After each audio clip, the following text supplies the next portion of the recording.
White sandy beaches and clear turquoise waters. This is the Maldives the world knows and loves.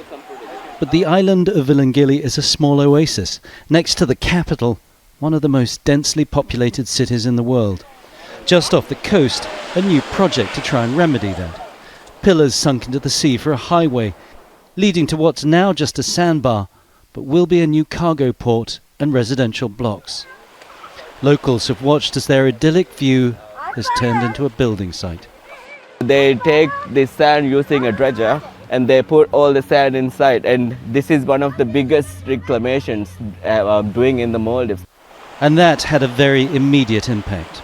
And when we came out to have a look, there were sediment plumes, like a cloud of sediment coming and hitting our reef.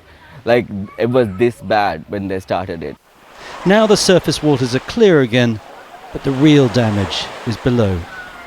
The divers here say the dredging has already had a devastating impact on the underwater environment. The reefs in this area have lost 70% of their coral coverage.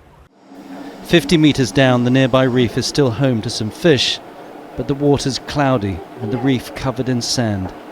Corals look colourless with few signs of new growth, hardly bustling with life.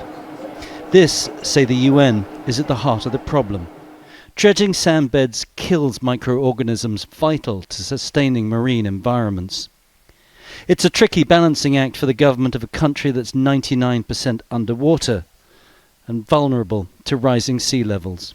We have been even looking into things such as relocation of corals to other areas and ensuring that we take the maximum mitigation protection measures while we do reclamation, because reclamation is a sustainable development need. We have to do it, but we want to do it in a way that has minimal impacts.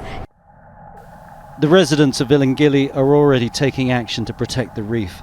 Corals cut back to promote growth, attached to frames and replanted off the coast. It's far from ideal, but the only thing they can do to protect their environment from being swept away in the race to expand. Tony Cheng, Al Jazeera, Villingili, the Maldives. Make sure to subscribe to our channel to get the latest news from Al Jazeera.